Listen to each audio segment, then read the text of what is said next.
अल्हम्दुलिल्लाह रब्बिल आलमीन वस्सलातु वस्सलामु अला रसूलिहिल करीम अम्मा बाद। ये वीडियो ख़ास करके उन लोगों के लिए है जो लोग राह हक़ से भटके हुए हैं, राह हक़ से बहके हुए हैं, उन्हीं लोगों के सिलसिले में हैं। क्योंकि जो लोग हक़ को समझने से कासिर हैं, ऐसे लोगों को गलत तरीक़े से पेश नहीं आना चाहिए और ये नहीं कहना चाहिए कि भाई आप जो कह रहे हैं वो गलत कह रहे हैं और आप जो कर रहे हैं वो गलत कर रहे हैं। दायरे में रहते हुए आदमी अपनी बात को रख सकता है, बतला सकता है, बयान कर सकता है, लेकिन अगर कोई अपनी ज़ुबान को गलत तरीक़े से इस्तेमाल करता है, गलत तरीक़े से यूज़ करता है, तो उसे ये समझ लेना चाहिए कि वो कल क़यामत के दिन पूछा जाएगा। कुरान में अल्लाह रब्बुल आलमीन ने फरमाया, इन्न सम्अ वल बसर वल फुआद कुल्लु उलाइका काना अन्हु मसूला। उससे पहले है वला तक़फ़ु मा लैसा लक बिही इल्म, कि ऐसी बात के पीछे मत पड़ो जिसका इल्म तुम्हारे पास न हो। इसलिए कि कान, आँख और दिल सबसे पूछा जाएगा। और मैं जो बयान करता हूँ, मैं जो बतलाता हूँ,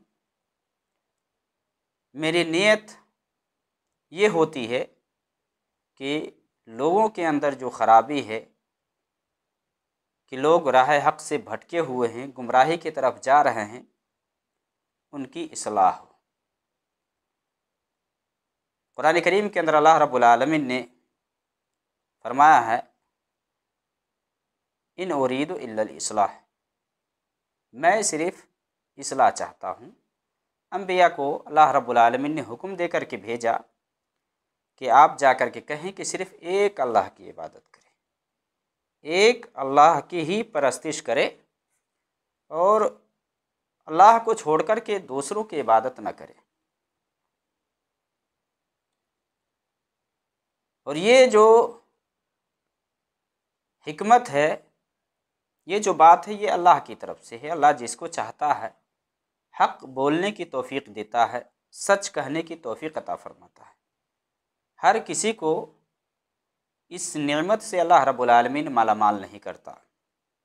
वरना आप दुनिया में देखिए, आज बहुत सारे लोग हैं जो खुलेआम शिर्क व बिदात को बढ़ावा दे रहे हैं, खुलेआम लोगों को दावत दे रहे हैं कि आप गुमराही की तरफ जाएं, जबकि ये दीन बिल्कुल साफ़ है, बिल्कुल वाज़ेह है। इस दीन के अंदर कोई मिलावट और कोई दो रंग की बात नहीं है। बिल्कुल दीन साफ़ है, खालिस दीन है। अल्लाह रब्बुल आलमीन ने सिर्फ़ अपनी इबादत के लिए ही हमें भेजा है। हमें अल्लाह को छोड़ करके दूसरों की इबादत से बचना चाहिए। बहुत सारे लोग गलत कमेंट करते हैं, अपनी ज़ुबान को गलत तरीक़े से इस्तेमाल करते हैं।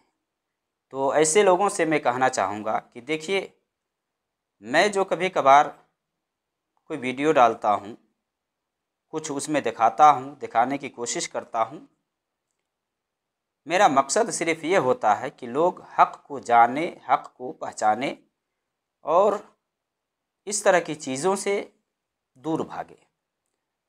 अल्लाह ने हमें मुसलमान बनाया है तो हमें मुस्लिम तरीक़े से ही रहना है, अल्लाह रब्बुल आलमीन की इताअत और फरमाबरदारी करनी है। तो मैं कभी कभार अगर कोई दरगाह वगैरह का फ़ोटो डालता हूँ या वीडियो डालता हूँ, मकसद मेरा इस्लाह का होता है। और हाँ, ये जान ले कि ये सिर्फ़ अभी, ये कहते हैं ना कि वो जो फ़िल्म का एक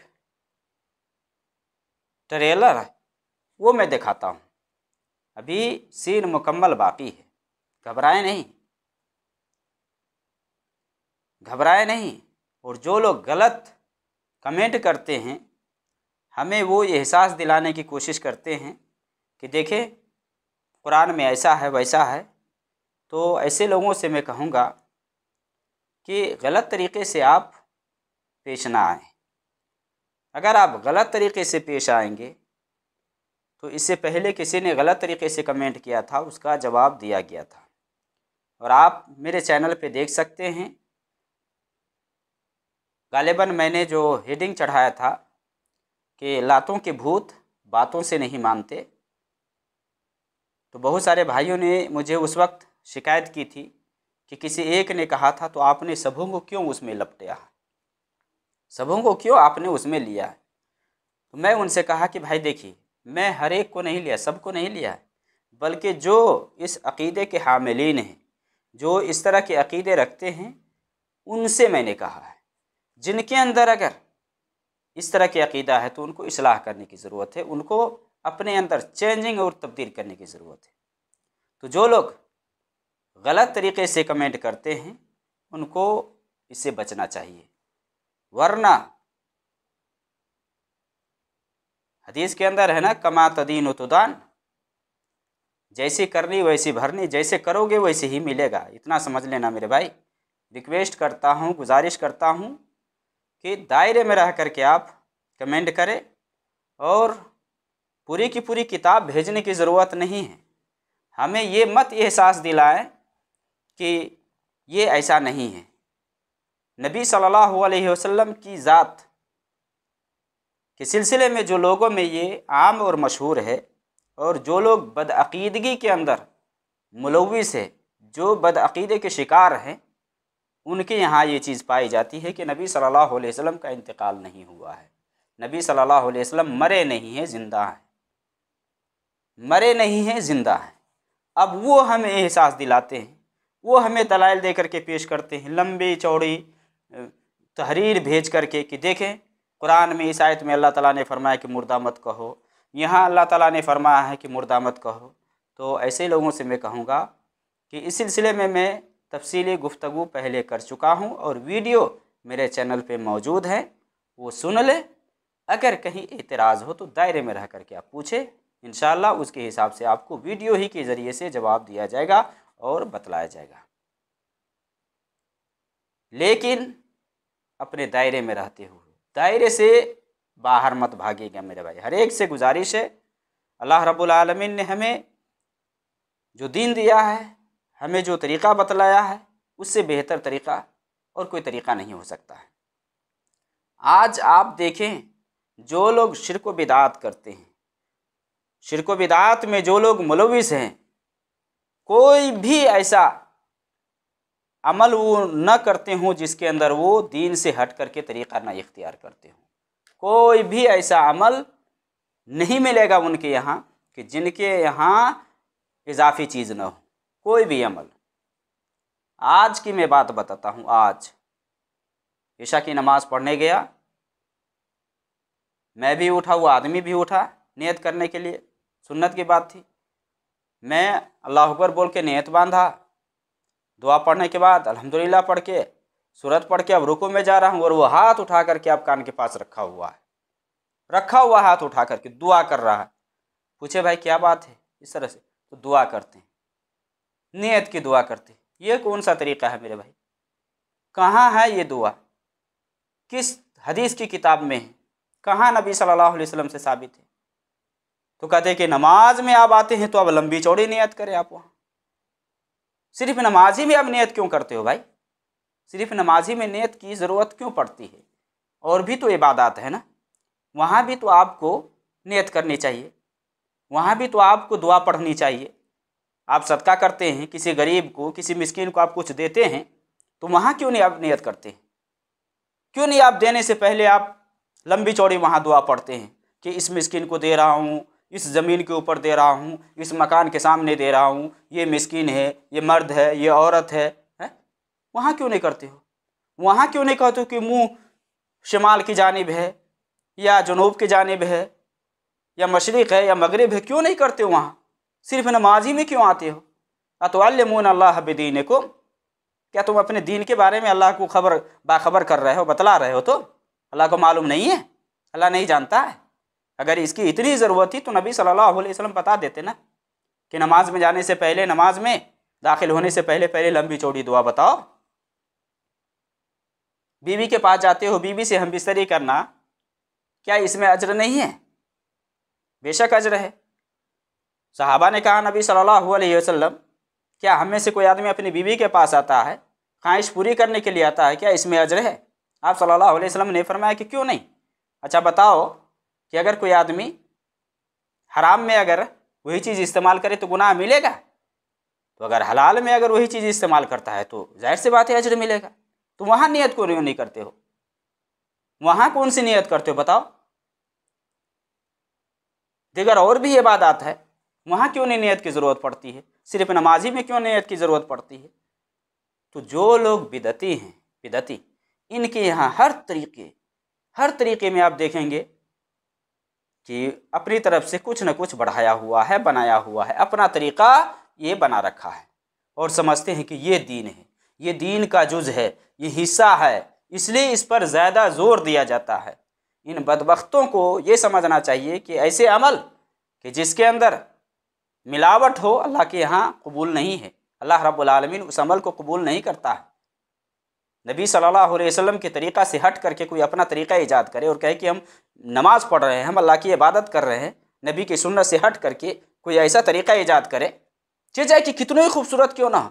अगर इतनी खूबसूरत तरीक़ा था तो क्यों नहीं अल्लाह ताला बतलाया? नबी सल्लल्लाहु अलैहि वसल्लम क्यों बतला के नहीं गए? तो इस तरह की जो चीज़ें हैं ये ख़ास करके बिदतियों के यहाँ है। और जो मज़ारात वगैरह के जो पुजारी हैं, जो पूजते हैं, वहाँ जा कर के ये लोग असल में ये लोग ईमान के भी डाकू हैं, माल के भी डाकू हैं और इज़्ज़त के भी डाकू हैं।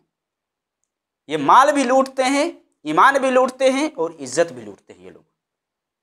और मैं बताया कि अभी मैं सिर्फ ट्रेलर दिखा रहा हूँ, सीन अभी बाकी है मेरे भाई, बताएगा सब आपको। आप अपने अंदर इस्लाह पैदा करें, किताब व सुन्नत की पैरवी करें, किताब व सुन्नत की तरफ आप लौटें और बाबाओं की परस्तिश में मत लगे कि बाबा ने ऐसा कहा है, वैसा कहा है, हमारे फला बाबा ने ये कह रहा है, वो कह रहा है। ये सब कुछ नहीं, ये सब शैतानी चाल है, ये सब शैतानी हरबा है जो आपके ईमान के ऊपर हमला कर रहा है। आप अपने ईमान की हिफाजत करें, अपने दीन की हिफाजत करें, माल की हिफाजत करें आप। ये लोग जो मौलवी पैसे बटोर करके लोगों से कहते हैं कि हम आपका मसला हल करवा देंगे, आपको अगर औलाद नहीं हो रही तो हम औलाद दे देंगे, कुछ नहीं। ये क्या औलाद देने वाले हैं? ये बाबा के पास लंबे लंबे तोन बना करके बैठे रहते हैं, ये क्या आपको औलाद देंगे? इसके अंदर क्या पावर है? औलाद देने वाली ज़ात अल्लाह की है, वो कुछ नहीं, कुछ औलाद नहीं देते। आपकी बीवी बहनों से ज़िना करते हैं, वो आपकी इज्जत के साथ खेलते हैं, वो क्या आपको बेटा बेटी देंगे? वो आप सोचिए, होश का नाखून लीजिए, आप ईमान के अंदर गैरत पैदा कीजिए, वो दीन लीजिए जो दीन नबी कायनात सल्लल्लाहु अलैहि वसल्लम लेकर के आए दुनिया के अंदर। लोगों के बनाए हुए रास्ते और लोगों के बनाए हुए तरीके से आप दूर भागिए, बिल्कुल भागिए। किताब व सुन्नत का जो अकीदा है वो अकीदा बनाइए। रसूलुल्लाह सल्लल्लाहु अलैहि वसल्लम के बारे में जो अकीदा किताब व सुन्नत ने बयान किया, उस अकीदा को लीजिए आप। नबी सल्लल्लाहु अलैहि वसल्लम मरे नहीं हैं तो नबी सल्लल्लाहु अलैहि वसल्लम जिंदा है, मुर्दा क्यों कहते हो? ये सब बातें मेरे भाई, आपके बाबा दादा सब भाग गए हैं और आप उसके नाती पोते आए हैं और लंबे लंबे चौड़े आप लंबी लंबी तहरीर भेजते और कहते हैं कि देखो नबी सल्लल्लाहु अलैहि वसल्लम को मुर्दा मत कहने को कहा गया है। तो इस सिलसिले में आप मेरी वीडियो देख लीजिएगा, वीडियो मौजूद है, और आइंदा से अपना ख्याल कीजिएगा, सही दीन जानने और सही दीन को परखने की कोशिश कीजिएगा।